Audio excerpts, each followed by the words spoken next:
डसले बाटे रोहित के फुलवरिया में, काशी बीच सहरिया में ना। नगवा डसले बाटे रोहित के फुलवरिया में, काशी बीच सहरिया में ना।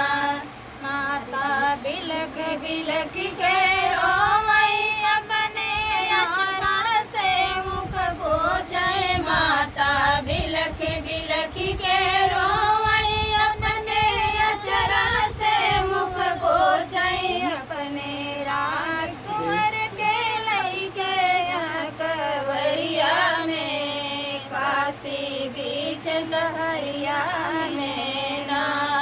अपने राजकुमार के लइके कवरिया में, काशी बीच सहरिया में ना। नगवा डसले बाटे रोहित के फुलवरिया में, काशी बीच सहरिया में ना। चाची बिलख बिलख के रोवई उनके अचरण से मुख पोछे। चाची बिलख बिलख के रोवई अपने अचरण से मुख पोछे। अपने राजकुंवर के लइके कवरिया में, काशी बीच सहरिया में ना।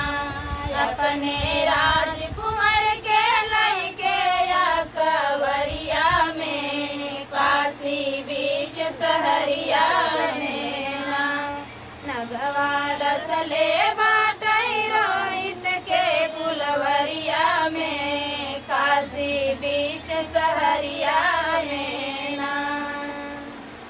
भाभी बिलख बिलख के रोवई अपने अचरण से मुख पोछे। भाभी बिलख बिलख के रोवई अपने अचरण से मुख पोछे। अपने राजकुंवर के लइके कवरिया में, काशी बीच सहरिया में ना। अपने राजकुमार के लइके कवरिया में, काशी बीच सहरिया में ना। नगवा डसले बाटे रोहित के फुलवरिया में, काशी बीच सहरिया में